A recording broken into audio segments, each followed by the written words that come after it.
Tes suara aku masuk gak?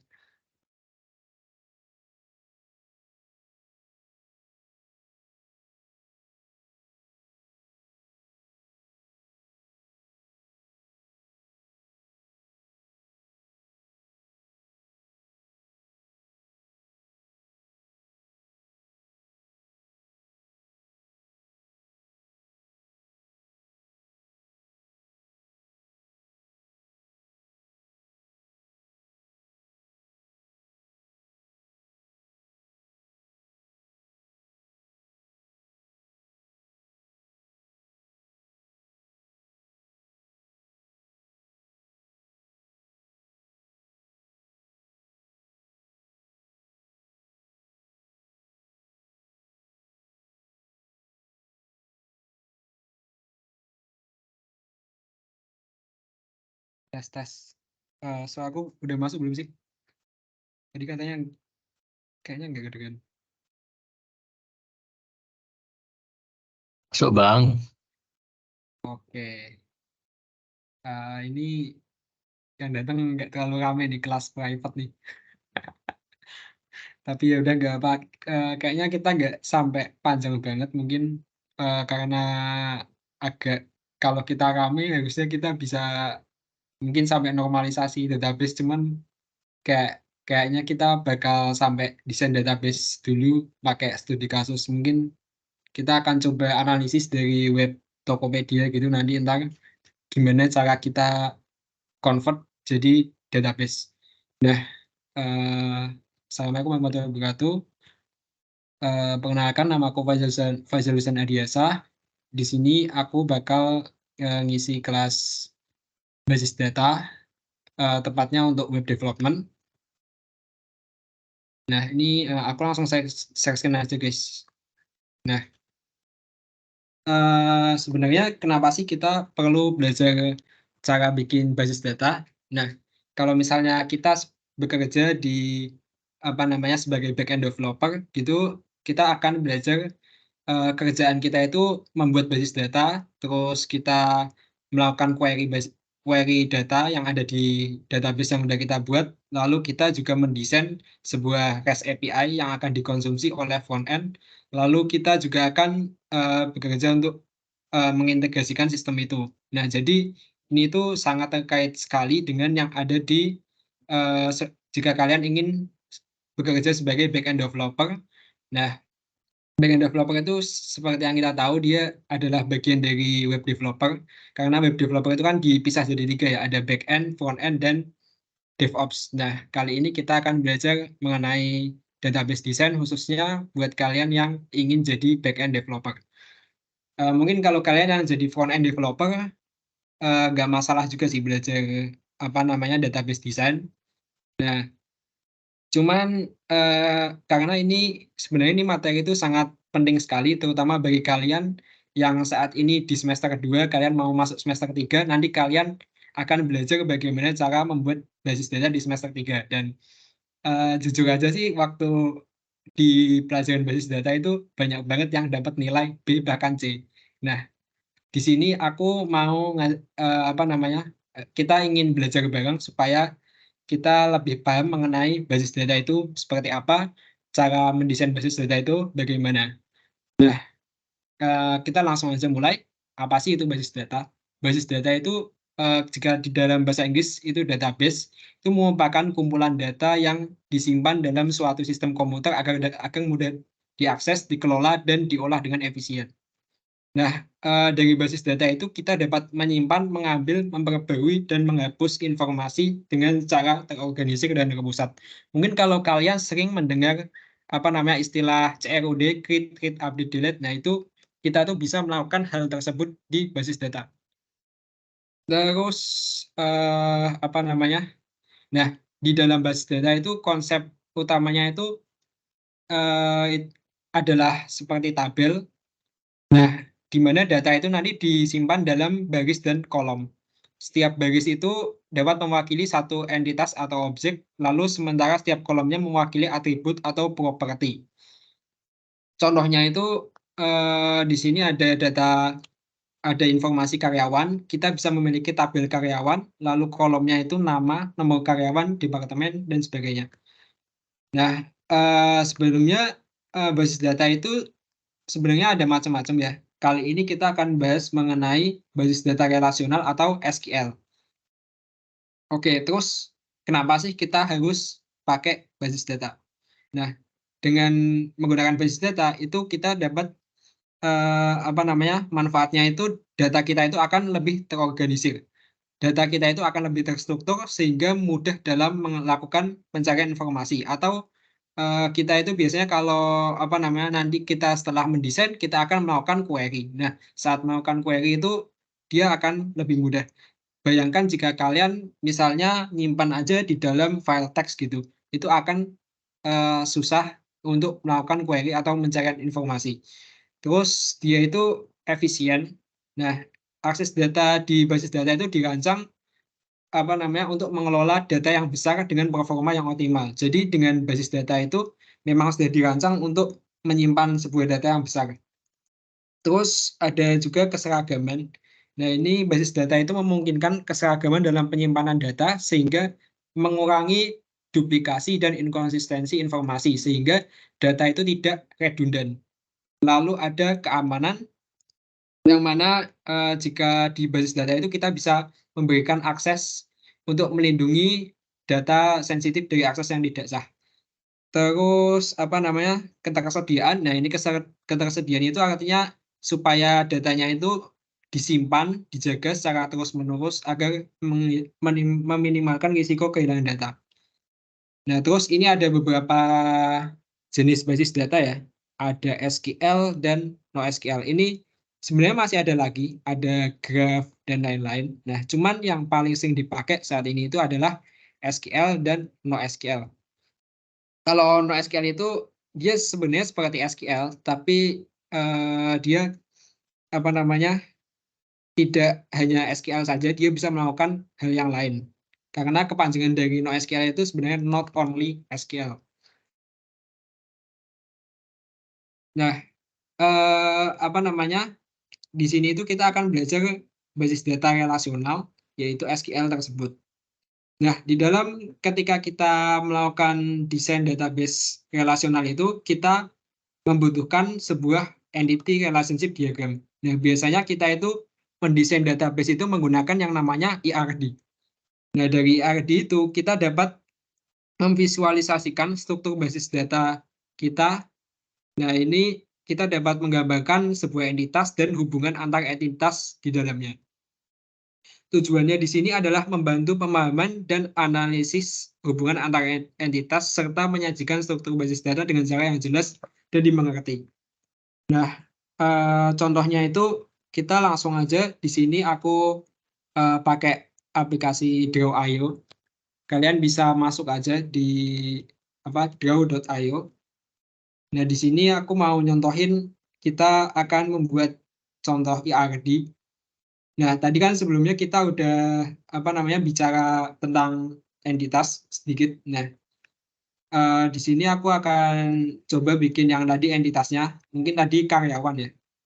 Karyawan, terus dia punya nama, terus departemen ya mungkin.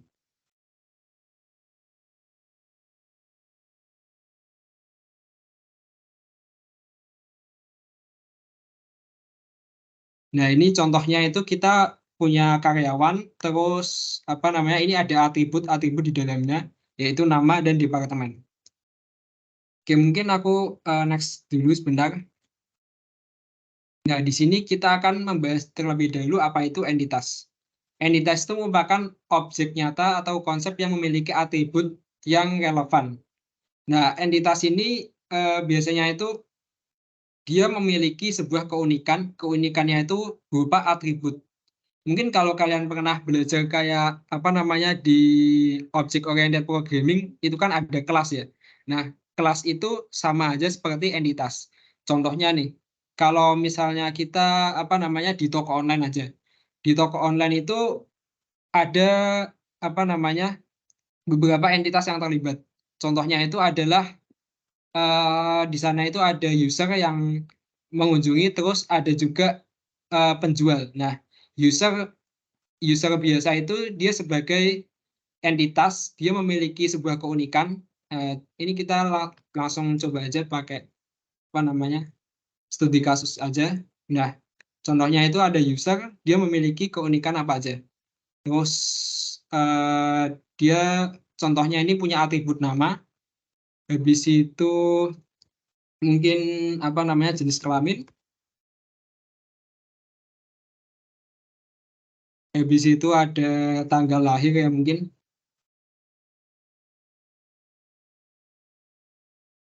terus apa lagi ya? Eh kita bisa tambahin mungkin alamat ya, alamat dari usernya itu di mana. Nah, terus ini ada juga yang namanya tadi penjual. Penjual dia itu punya pasti punya nama. Nah, penjual ini di sini aku ibaratin sebagai toko aja sih teman-teman. Sorry sorry, ini toko aja mendingan. Kalau kita lihat di Tokopedia itu kan, misalnya kita lihat di Tokopedia, di sini kita sebagai user. Nah, wait. Di sini kita bisa nyari toko-toko yang ada, misal di sini.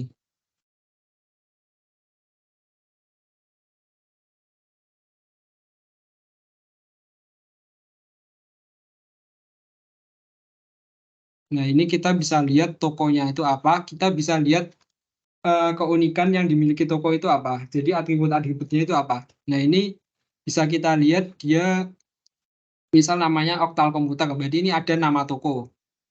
Kita buat nama toko, di sini kasih nama, terus di sini ada juga alamatnya ya di Jakarta Pusat. Mungkin kita kasih alamat di sini. Terus, bentar. Di sini ada jam operasional. Kita bikin jam operasional.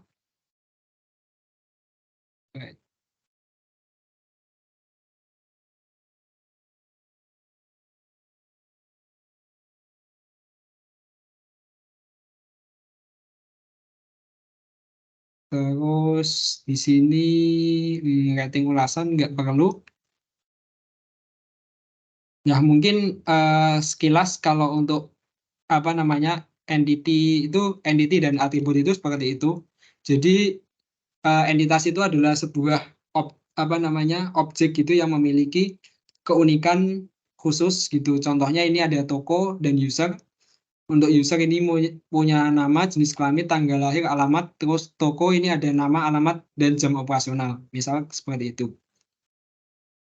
Nah, terus mungkin itu penjelasan singkat dulu. Nanti kita akan lanjut yang lebih kompleks. Selanjutnya kita akan belajar yang mengenai relationship. Nah, di basis data itu ada yang namanya relasi. Relasi atau hubungan itu merupakan koneksi antara dua entitas yang menunjukkan entitas tersebut saling terkait satu sama lain. Nah, relasi ini memiliki kardinalitas. Kardinalitas itu menggambarkan jumlah entitas yang terlibat dalam sebuah hubungan. Itu macam-macam jenis-jenisnya, ada one to many, terus ada one to one, terus ada many to many. Nah, pertama itu ada relasi yang namanya one to one. Sebenarnya kalau misalnya kalian bingung relasi itu seperti apa, contohnya itu kalau misalnya di toko online aja ya teman-teman, itu eh, di sini ada apa namanya entitas yang namanya toko tadi. Nah, dari toko itu punya entitas lain. Dia punya yang namanya produk. Nah, produk ini adalah produk-produk milik toko Oktal Komputer ini. Nah, dari sini kita berarti dapat melihat bahwa si toko ini punya hubungan dengan si produk atau relationship dengan si produk. Nah, di sini, bentar, sorry, kenapa ini? Nah, oke. Jadi dari entitas si toko itu dia punya hubungan dengan si produk. Nah, untuk menuliskan hubungannya itu kita bisa gambar sebuah garis yang menghubungkan antara toko dengan si produk tadi. Nah, ini nanti bakal kita update-update terus sampai kita jadi database yang seperti Tokopedia mungkin. Nah, ini toko itu dia punya yang namanya produk. Nah, produk itu isinya apa aja atributnya? Kita bisa lihat contohnya di sini. Nah, di sini itu ada macam-macam ya, ada nama. Terus di sini kita bisa pilih ada spesifikasinya juga. Itu yang ditaruh di dalam detail atau deskripsi. Nah, itu kita bisa tulis aja. Berarti ada nama, terus ada deskripsi. Terus ada apa lagi teman-teman? Oh, ini ada stok juga kalau nggak salah ya. Ada nggak di sini? Oh ya, ini ada stok. Terus ada juga harga, deskripsi, stok, terus harga. Nah, ini sebenarnya di sini dari tadi ada yang namanya unique ID. Nah, kalau misalnya kita apa namanya buat basis data itu di dalam tabel itu harus ada yang namanya sebuah unique ID. Dia fungsinya sebagai primary key. Nah, primary key ini wajib ada supaya apa namanya untuk membedakan antara data satu dengan data lainnya. Nah, dari produk ini semisal kita bikin apa namanya datanya itu nanti bakal jadi seperti ini ya. Misal aku coba tambahin tabel aja deh.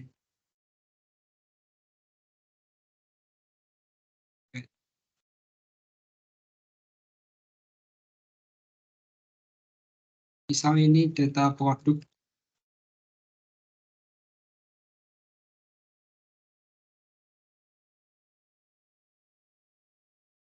Nah, ini kita akan buat tabel produk. Jadi kalau kita lihat kan apa namanya dari basis data itu kan ada tabel dan atributnya. Nah, atributnya itu kan sebagai kolom ya tadi sudah dibahas sebelumnya.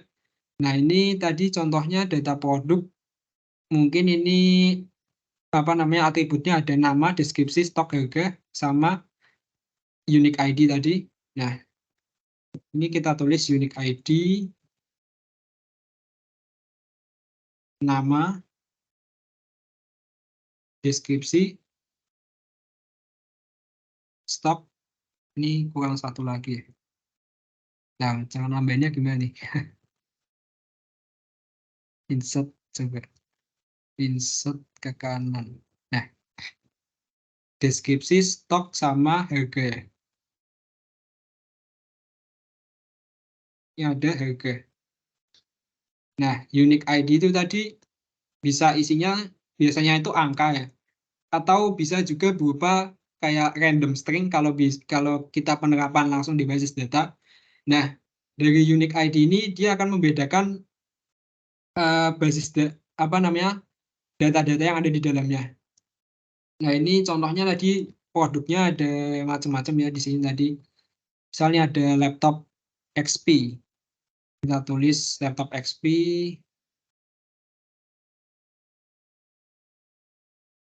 Terus misalnya ada laptop Asus deh. Ini ada deskripsinya mungkin apa namanya berupa teks. Nanti kita tulis spesifikasinya misalnya spesifikasi titik-titik. Ini juga sama spesifikasi. Terus ada stoknya misal 30, ini misalnya 20. Ini harganya misal 100.000. Ya nggak ada sih 100.000, 1 juta aja deh. Terus ini misal 2 juta. Nah, jadi apa namanya ketika kita bikin sebuah entitas itu di dalamnya itu atributnya itu pastikan kita memiliki satu atribut yang akan digunakan sebagai primary key atau dia sebagai pembeda antara data satu dengan data lainnya di dalam sebuah entitas tersebut. Nah, ini contohnya seperti ini, dia 1, 2, terus kalau misalkan kita mau masukkan lagi unique ID-nya 1, itu nggak boleh. Karena dia harus, apa namanya, unik. Nah, terus, mungkin ini data produk tadi. Nah, dari data produk dan toko ini kita dapat lihat itu dari toko dan produk itu memiliki sebuah relasi. Nah, apa namanya, relasi dalam toko dan produk itu kita dapat, kasih garis untuk menghubungkan toko dan produk.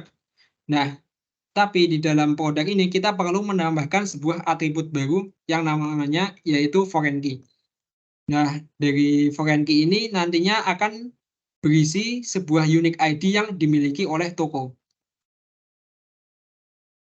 Contohnya di sini ada ID toko. Nah, cara menggambarkan hubungannya toko dengan produk itu kita bisa beri garis seperti ini.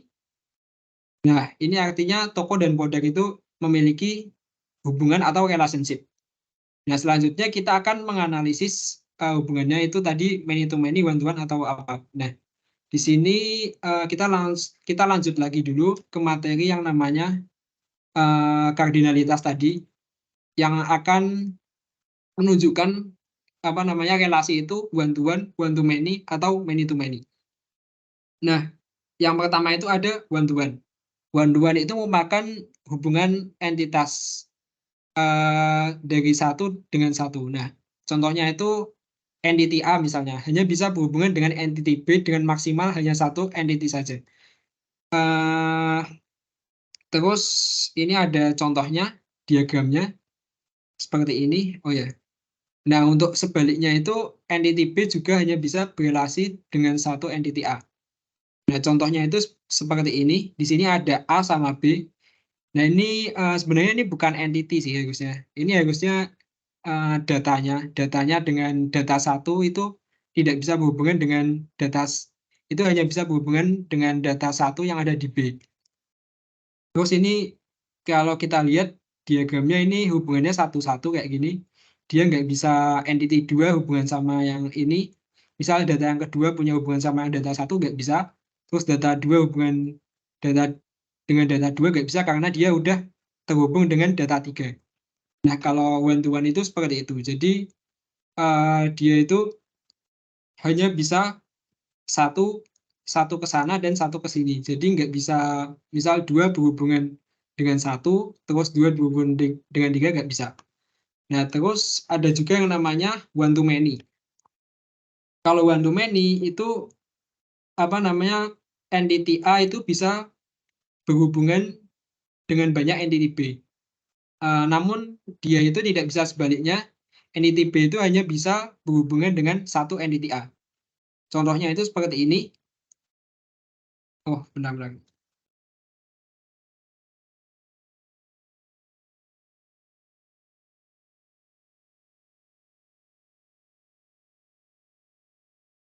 Ngecas dulu. Nah, apa namanya, kalau pada one to many itu, di sini contohnya data satu itu bisa berhubungan dengan data satu dan data 2. Terus ini data 2 dia berhubungan dengan data 3 aja, ini mungkin kelihatannya kayak one to one ya, cuman, di sini sebenarnya dia bisa data 2 itu boleh berhubungan lagi dengan yang lain, jika emang ada yang, apa namanya, jika masih ada datanya, terus ini data 3 bisa contohnya di sini itu data 3 itu dia tidak ada, apa namanya, tidak berhubungan, namun sebenarnya itu kayak, apa ya, hubungannya itu dia kosong gitu. Nanti akan aku jelasin lebih lanjut. Nah, terus ini ada data 4, ini berhubungan dengan data 4 dan data 5. Terus, sebentar, mau ngecas dulu ya.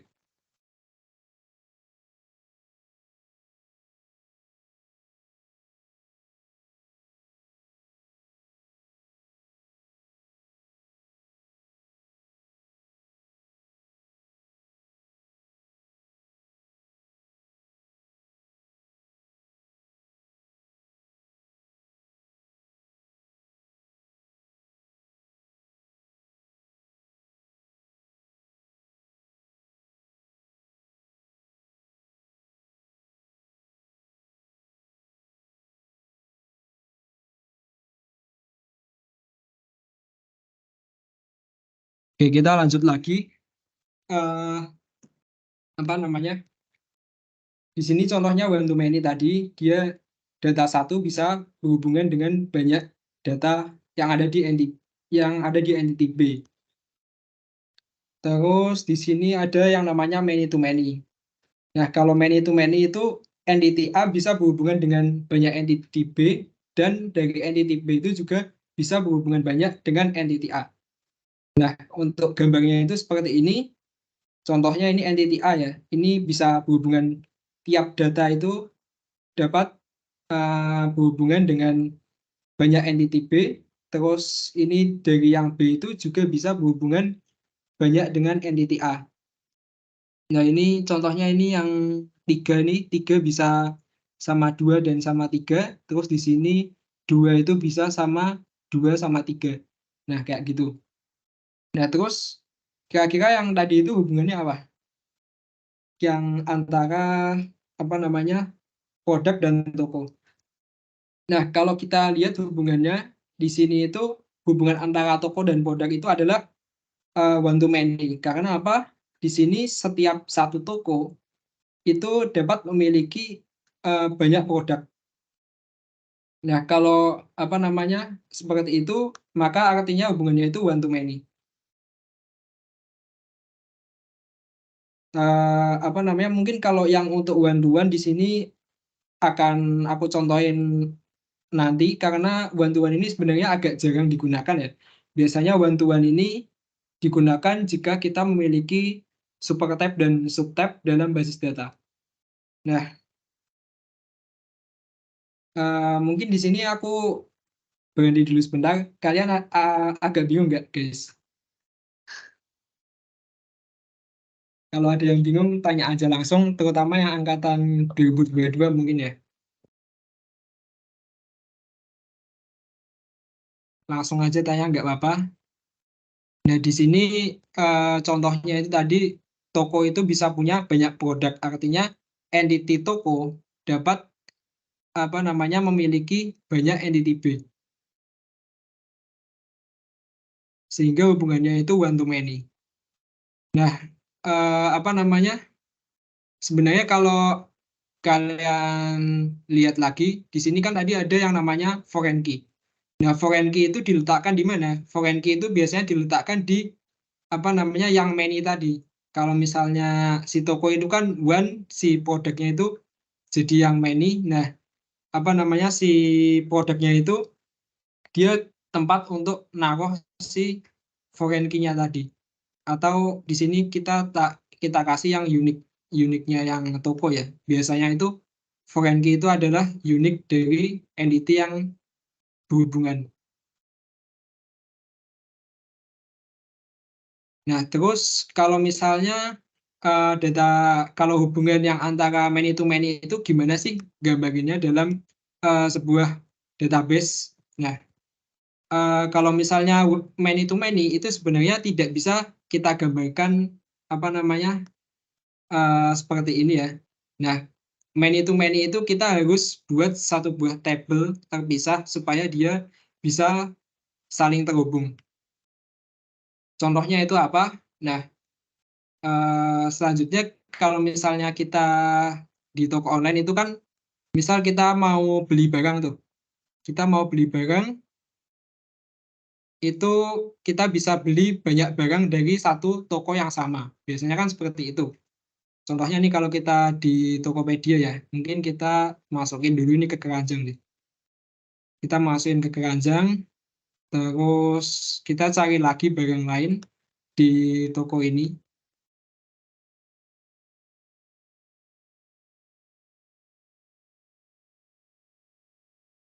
Kita cari lagi ini ya.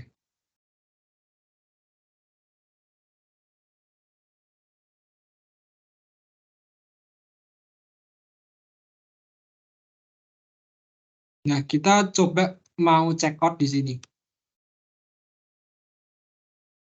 Ketika kita mau check out di sini, kita itu kan bisa menggunakan apa namanya. Nah, coba ini kita isi dulu aja deh.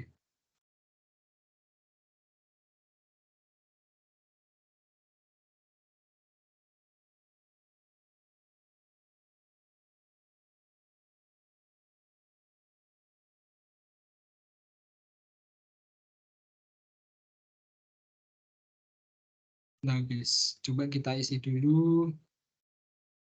Ah, ini aku salah akun kayaknya.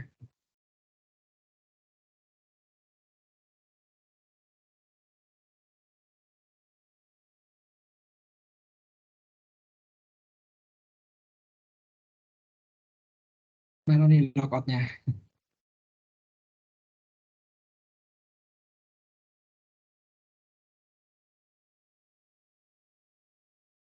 Nah, ini aku mau masuk ke akunku yang satunya dulu, sebentar.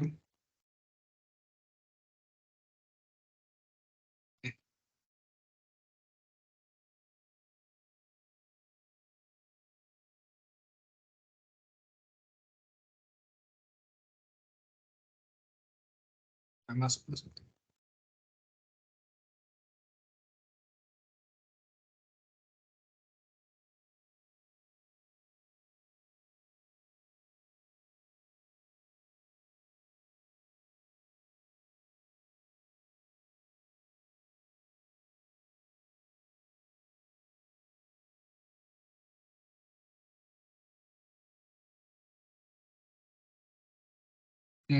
Nah, coba kita apa namanya? Habis ini kita akan coba check out barang.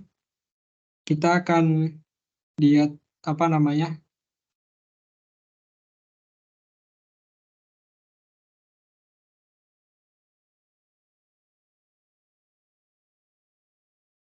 Kita misal coba cari apa ya? Laptop deh.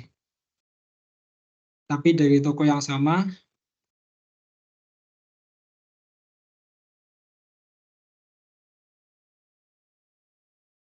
Misal ini kita masukin keranjang, terus cari lagi di seller ini.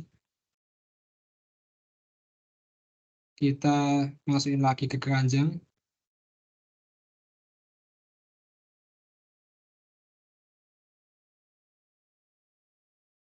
Nah, ini kita mau coba check out aja deh.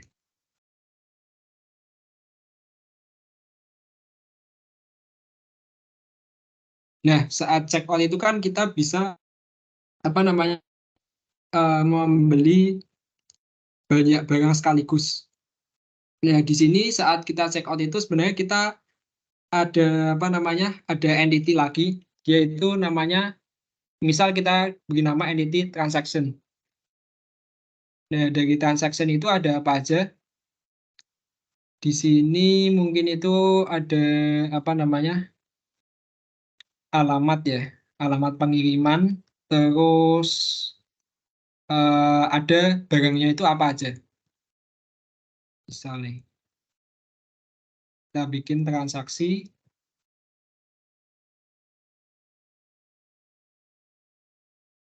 Nah, di transaksi itu kan kita akan tahu apa namanya barangnya itu apa aja, terus misal alamatnya di mana. Nah, di sini mungkin biasanya itu ada tanggal transaksi ya. Kalau kita transaksi di toko online, itu bakal nyimpan tanggal transaksi, itu bisa kita jadikan sebagai atributnya. Misal ini tanggal. Terus apa namanya? Tadi mungkin alamat.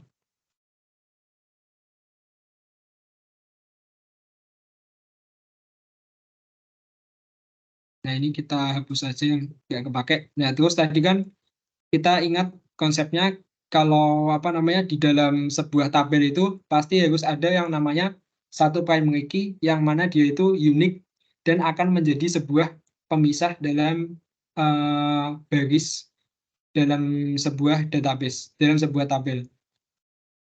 Nah, contohnya di sini ada transaksi. Di transaksi itu kan kita bisa punya eh, kita bisa membeli banyak produk sekaligus. Nah, produk yang ada ini juga dapat kita apa namanya beli dalam beberapa transaksi. Karena contohnya seperti ini. Misal di sini kan kita bisa membeli banyak produk sekaligus ya. Nah, terus besoknya lagi kita bisa juga beli produk yang sama itu lagi. Nah, artinya di sini dia itu punya hubungan many to many.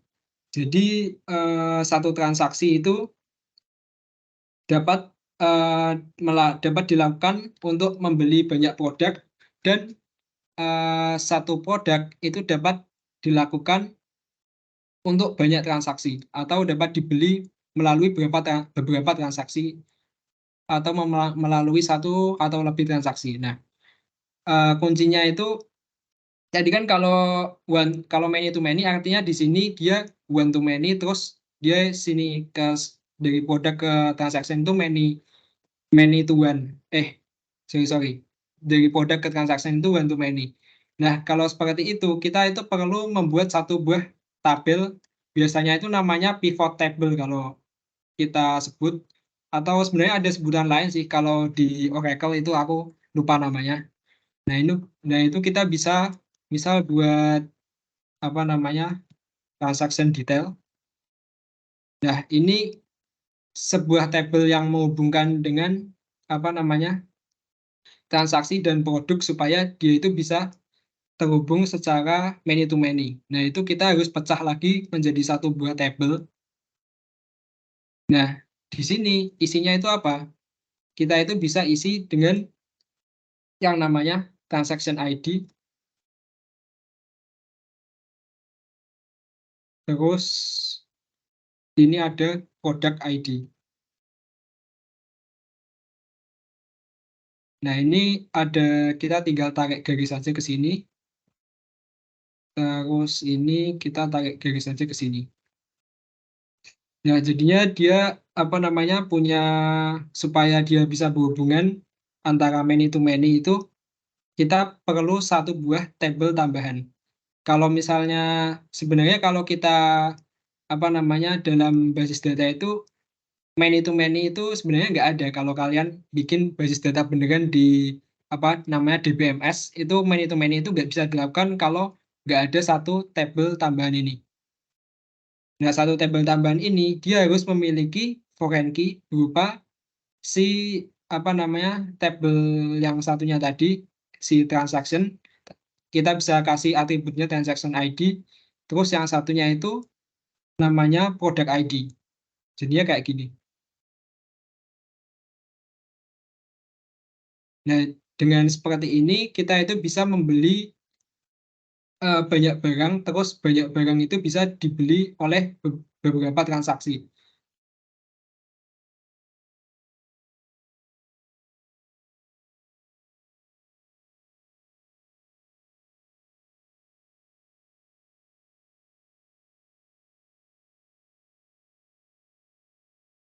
Oke, nah setelah kita belajar apa namanya relasi itu, sebenarnya kita ada pelajaran lagi yang namanya normalisasi. Terus kita juga ada apa namanya pelajaran yang namanya subtype dan supertype di dalam basis data.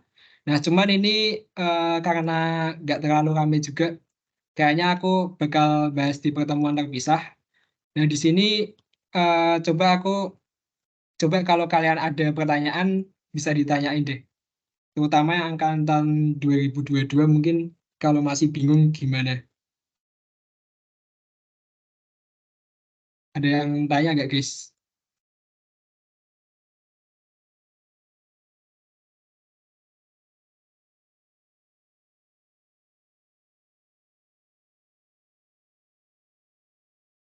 Coba nih aku kasih kuis aja deh. Kalau kalian bisa jawab, nanti aku kasih hadiah. Mau nggak?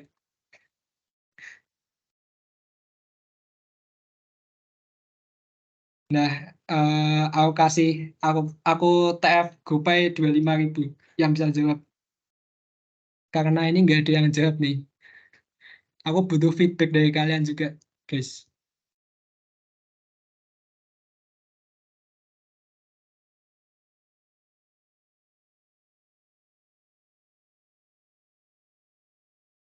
Nah, di sini mungkin aku mau kasih pertanyaan aja.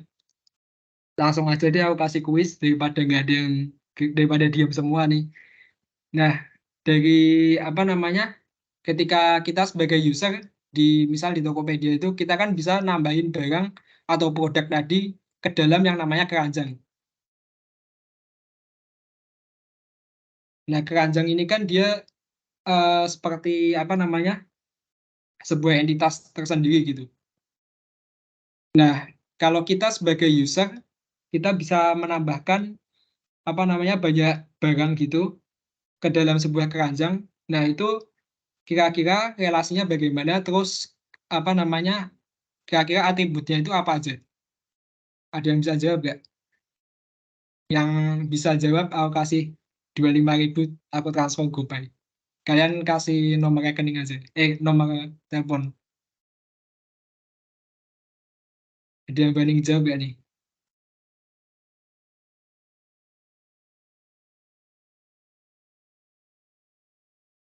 Kecuali Zidane sama Noval Zeki sama Akan ya, nggak boleh jawab. Sama Faris juga nggak boleh jawab.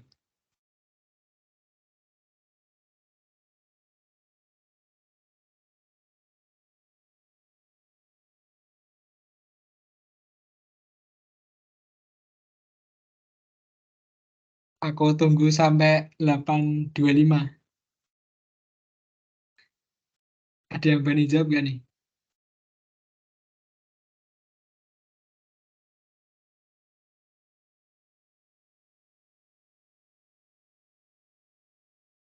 Oh ya teman-teman, jadi sebenarnya kalau kita bikin relasi one to many gitu, ini harusnya kita kasih simbol gitu. Ini nggak boleh panah kayak gini ya. Ini harusnya kita ubah jadi yang bagian ini. Nah ini kita ubah yang ini, dia artinya itu dia many di sini. Jadi hubungan toko dan produk itu one to many. Terus kalau produk ke toko itu satu entitas hanya dapat memiliki satu entitas toko. Nah, kalau yang ada di transaction ini juga apa namanya? Di sini produk dengan transaction itu kok transaction salah. Ini kita kasih transaction detail contohnya. Nah, transaction detail itu tadi sebuah tabel penghubungnya. Produk ke transaction detail itu nantinya akan memiliki relasi one to many, terus dari transaction ke transaction detail itu juga one to many.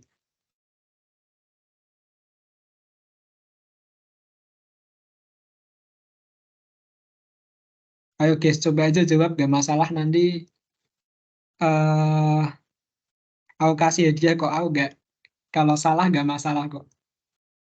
Ini user sama keranjang nih,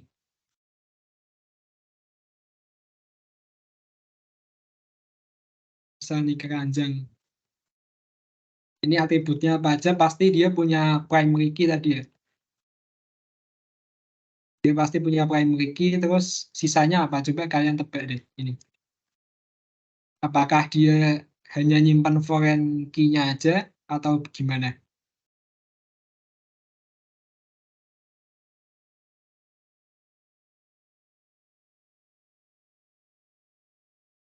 Aku tunggu sampai 8.26 nih buat kalian mikir.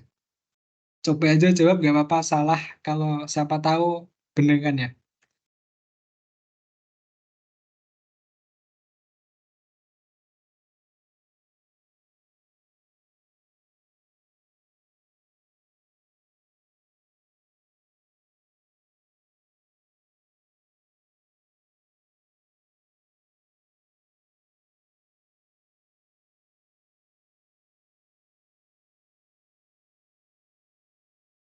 Yang mau jawab tinggal kasihan aja nih.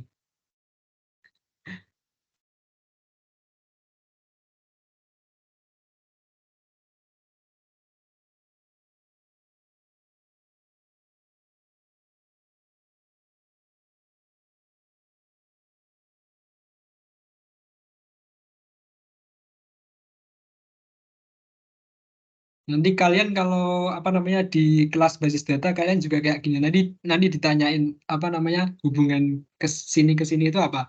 One to many to many atau gimana?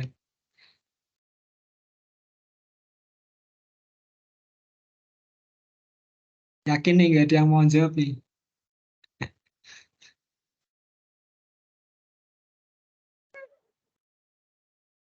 Mungkin aku mau coba jawab. Oke, coba ya saya udah. Gimana? Itu dari user ke keranjang ya. Iya, Di keranjang itu ada user ID sama transaction detail ID mungkin. Jadi one to many karena dari user ke banyak. Jawabannya kurang tepat ya. Mau coba lagi nggak? Ini kan aku kasih clue aja deh ini. Di sini kan kita bisa lihat entity yang terlibat di keranjang itu apa. Contoh ya, ini aku masukin laptop cari lagi. Nah, terus ini kan produk yang dimasukin ke keranjang apa? Ini belum Produk ID. melakukan transaksi ya. Nah, ini masih apa namanya produk kan. Nah, coba Iya. apa udah mau nambahin udah. Berarti user ID sama produk ID. Iya, benar jawabannya. Terus benar, ada satu lagi nih. Ini cukup apa namanya? Mungkin kamu nggak sadar atau gimana? Nggak jadi ding. Udah ini aja. eh oke, mungkin itu dulu aja sih. Dia relasinya tadi apa namanya? Berarti user ID sama produk ID. Sebenarnya di sini kita itu juga bisa nambahin satu atribut lagi, namanya itu apa stoknya ini ya. Kalau kita lihat kan kita bisa masukin ke keranjang, kita masukin, kita pilih stoknya berapa. Nah, seperti itu. Ini bisa aja kita masukin atribut tambahan ke dalam apa namanya si keranjang tadi.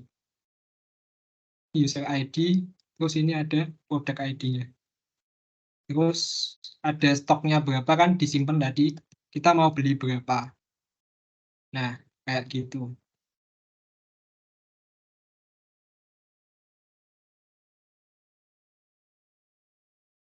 Terus sebenarnya ini masih ada satu lagi ya teman-teman. Ini biasanya kayak gini itu dipakai buat apa namanya handle apa si front end-nya mungkin. Di sini mungkin kita bisa tambahin is selected gitu.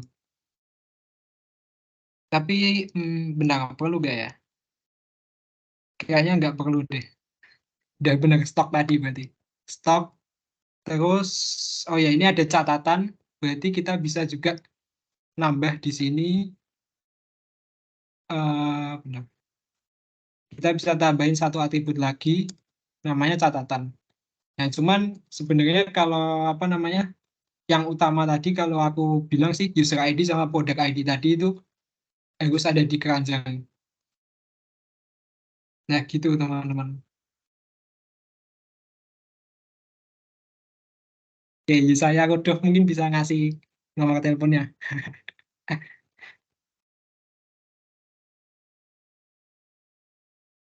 Bisa taruh di chat atau langsung hubungin aku kan. Kamu tahu nomor teleponku kan. Oke, mungkin buat kelas apa namanya database desain kali ini mungkin kayak gini dulu. Nah, nanti kita akan coba belajar normalisasi, terus apa namanya kita bikin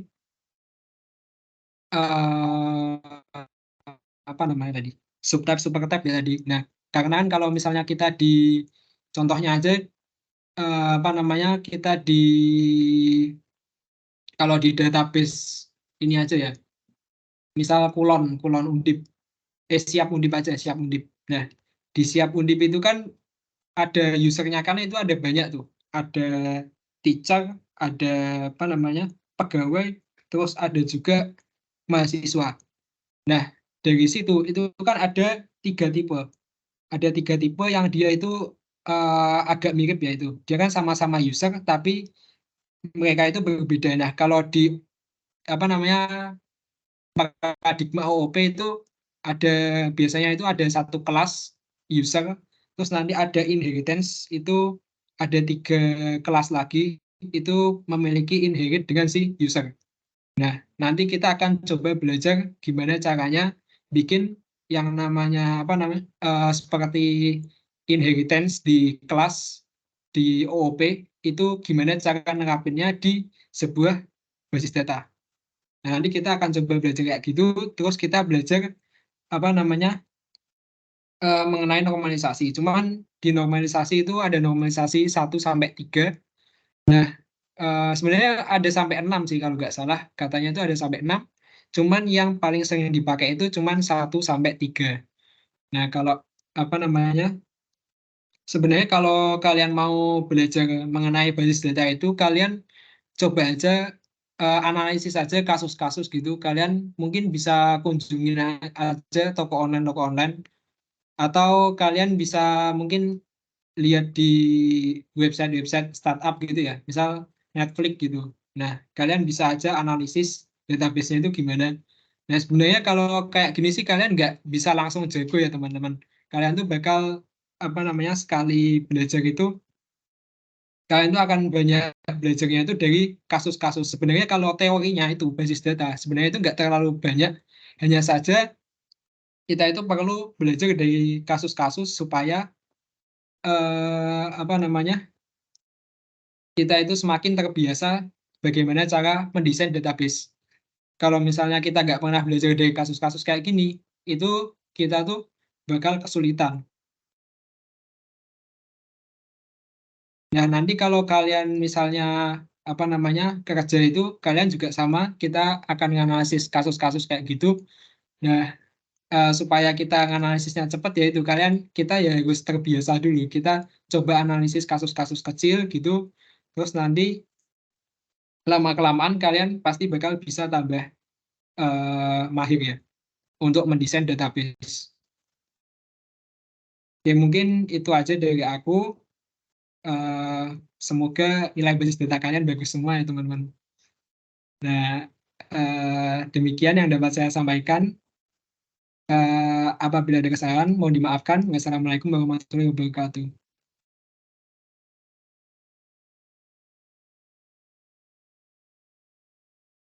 Bisa lihat teman-teman.